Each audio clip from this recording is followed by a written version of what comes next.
This is my Škoda Superb with the 2-liter diesel engine, 170 horsepower and almost 300,000 kilometers on the clock. Now, a sensible software engineer like me would take this to a dealership, but since I lack both common sense and a proper garage, we are doing a DIY oil change on my lawn. Welcome to Probably Not OEM, and let's see what I break today.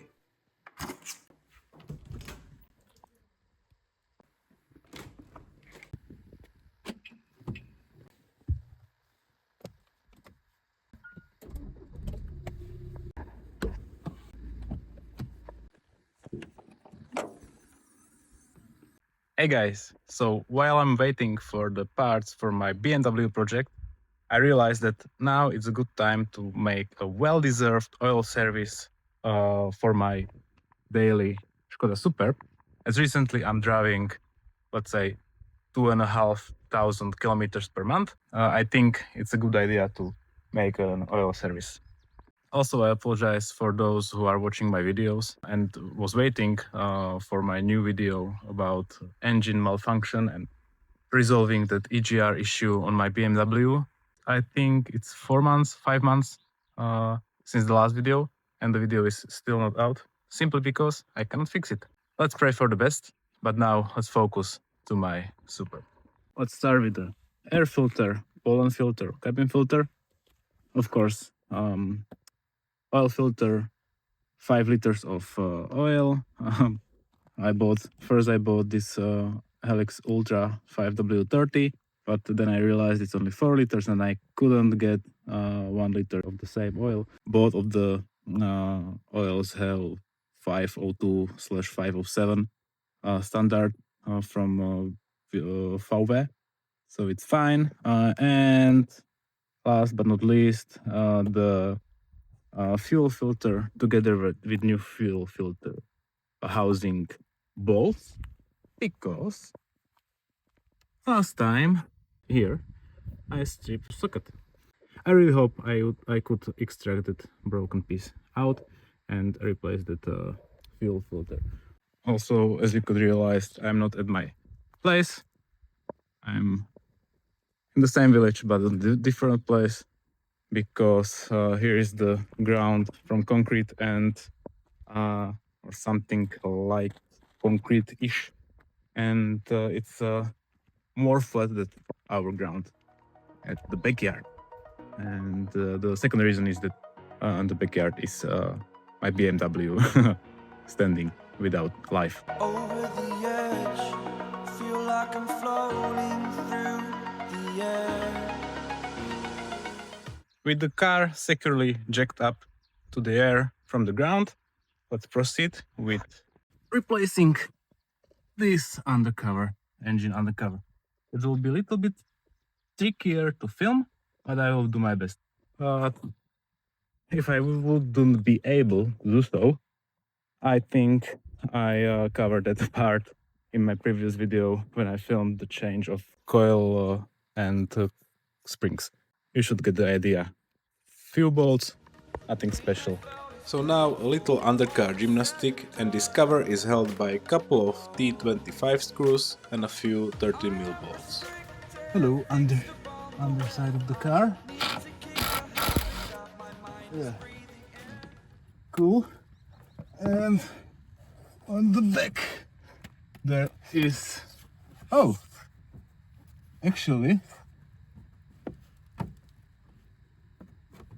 for some reason, the bolt is missing.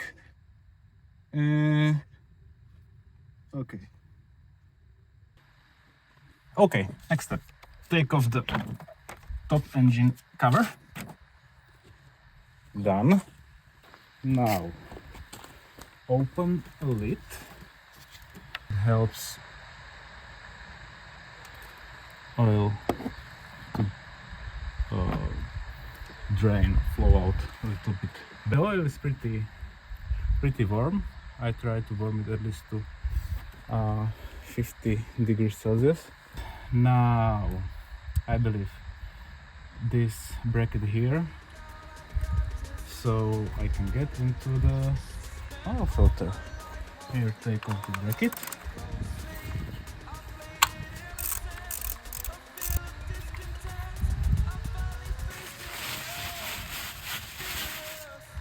To remove the oil filter, we have to unscrew the cap of the housing itself with a 32mm socket. This job doesn't have always to be messy if you really take your time and don't hit any pipes in the way. Also, be careful not to drop any foreign particles into the housing. Let's investigate oil filter a little bit closely. And I don't think there's anything that shouldn't be there besides the black oil, so I think the engine is healthy. The state of the underside of the engine is really dry, which I like. Besides this hose that goes to oil cooler, I believe. And yeah, I think this mount should be replaced, and I also ordered that mount, but I didn't order this part here, so I would like to replace both of them. The reason why I think it's dead is because it's I feel some vibrations when I starting the car. Besides that, a little bit rust here and there, nothing really serious. We have to take into consideration that this car has 12 years, so I think a really good state of car of that age. So now let's proceed with removing this nut here, which is oil drain plug. So 19mm socket. Burning the bridge that keeps us. I'm here and I'm feeling exaggerated, that's what you see. The story's over now, I must conclude. I am conflicted, watching where I step, hanging in the back. Oh, you didn't see anything due to my very weird position of camera, but yeah, here you can see the oil is almost drained out. Actually, in the previous scene I said that let's replace air filter, but I think the better idea will be to replace the fuel filter. Oh, sorry, oil filter, because it's really close to air filter, and I know myself, and I know that I'm able to drop a bolt into the engine internals, which is not good. So let's replace this oil filter first. Okay, first of all, so there are two O-rings there. First one, sorry, three actually.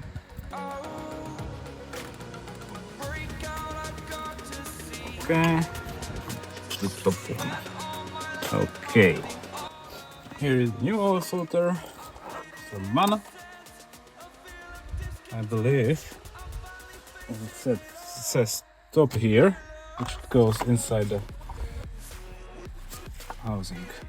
And I should hear a click, and now gaskets, right? When fitting the new O-rings, ensure they aren't twisted and sit properly to prevent leaks. Pop the filter back into the housing and torque the cap down to 25 Nm. And God, please, don't overdo it. I realized that I don't have vacuum cleaner here, so it's a little bit unfortunate for me.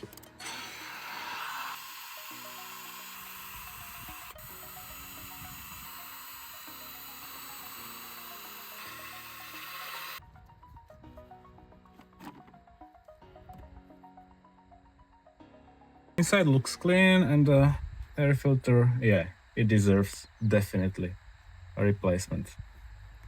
So let's grab a new one, Bosch. Let's put it back.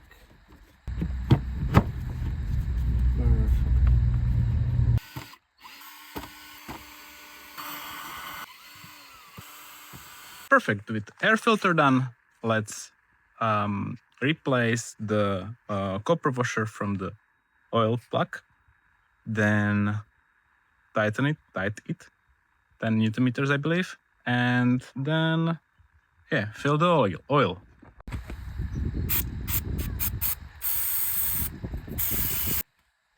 It's clean.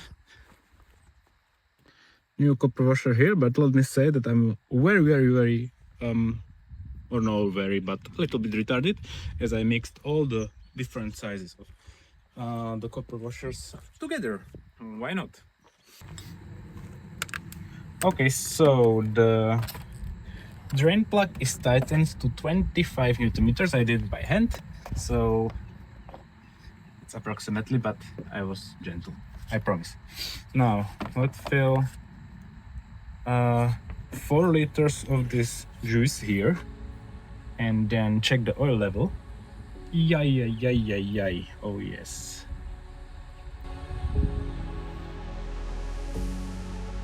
Where did you go?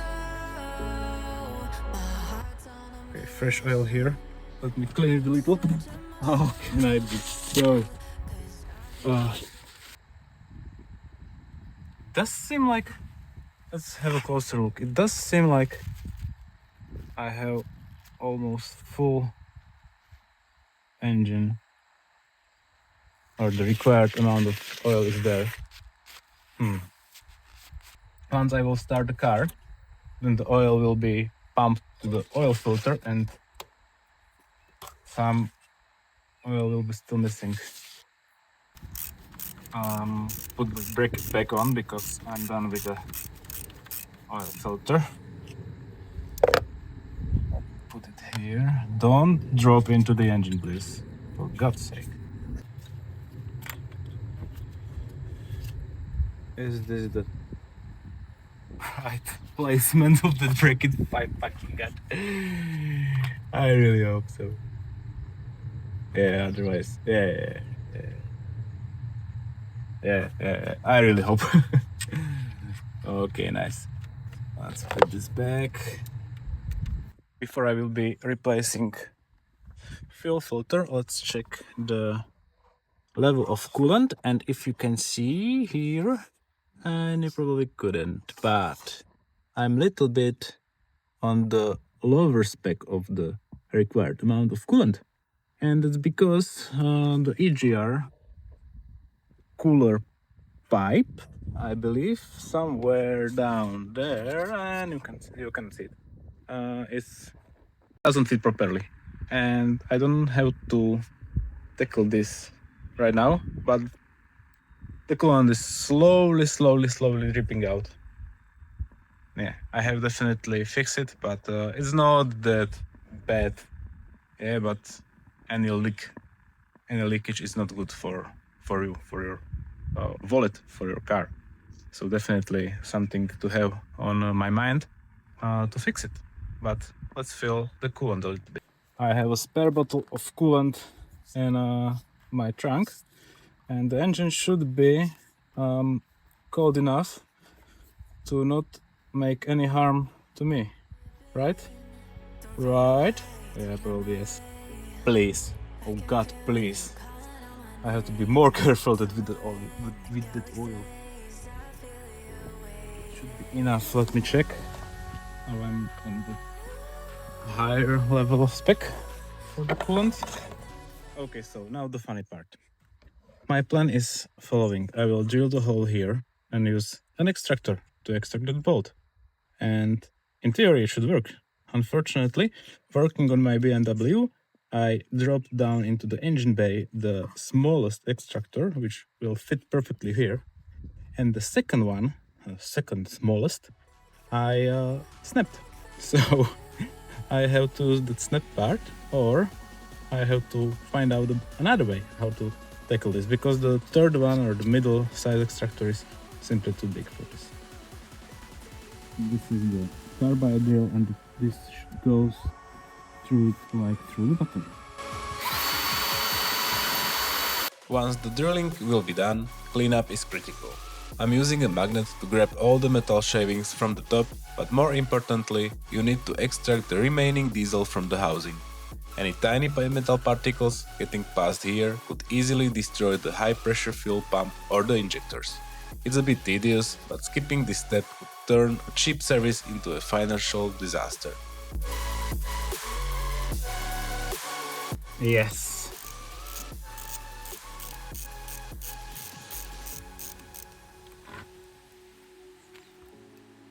another one out.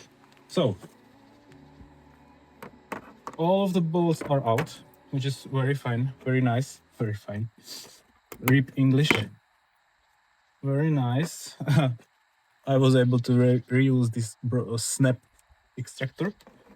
And actually the third one that fits, I think, nice.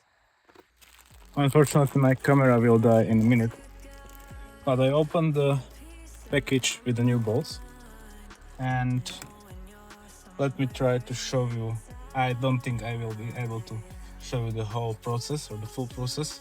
With the bolts out of the way, there is no need to disconnect the fuel lines. A flathead screwdriver is all you need to gently pry the housing cap open.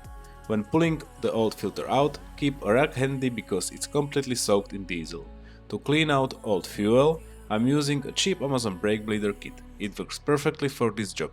Before dropping the new filter in, remember to prime the housing with fresh, clean diesel.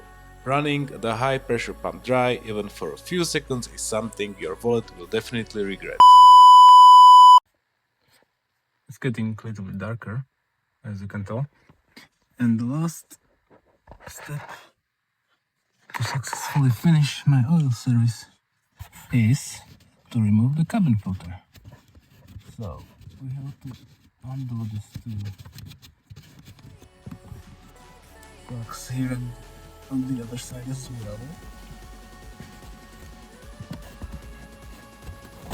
And this is aside and here, and then you slide this up. The pollen filter will pop up. Just simply remove it. Look at the arrows, how the air flows. Yeah, the arrows pointing down.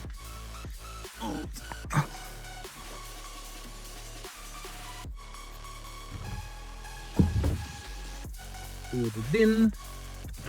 There.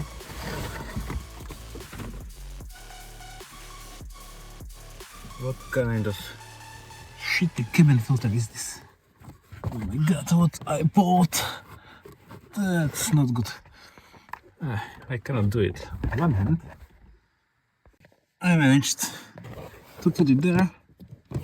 The quality seems a bit off compared to Bosch one I had previously, but I have to work with what I have. So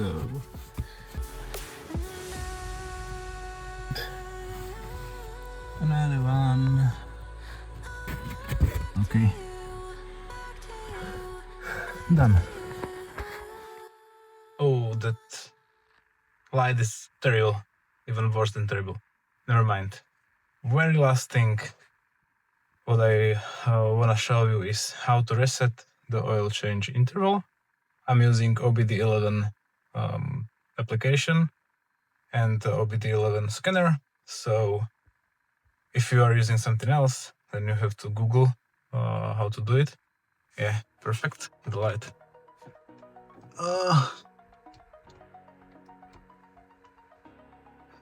Turned off, and yeah. So I will be recording my screen, and I will give you a little voiceover.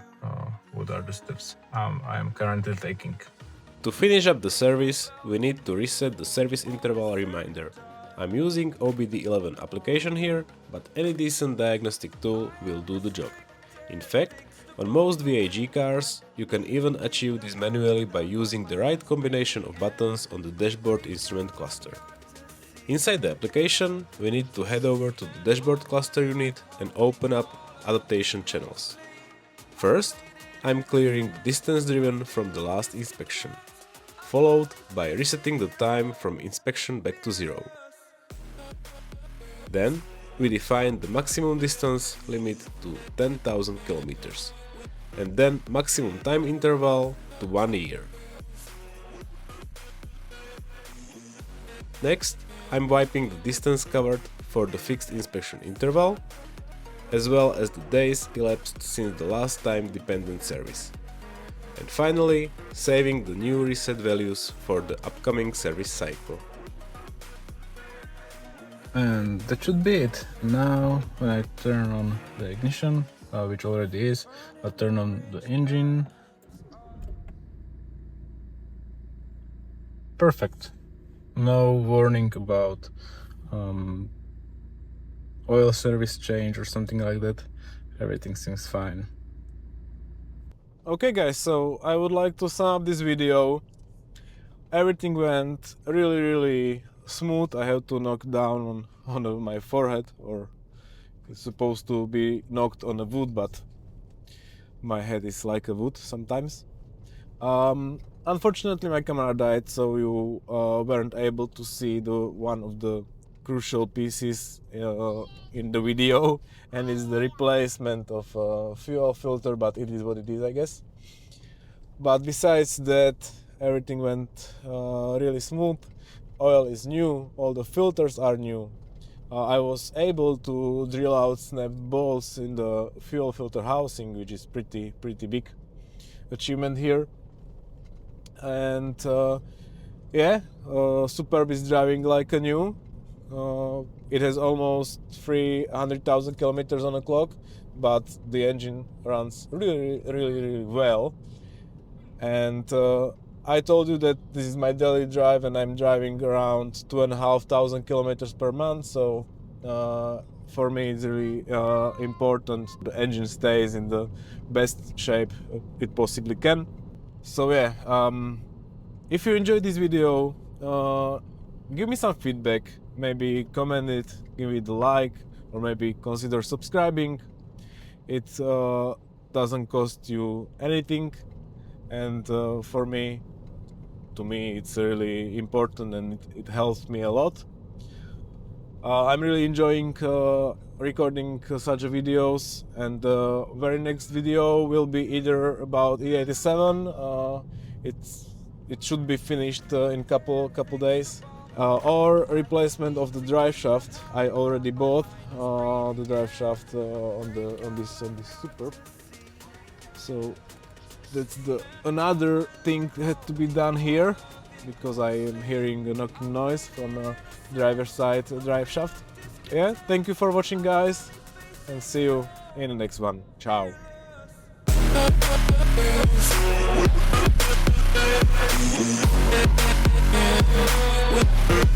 Yeah.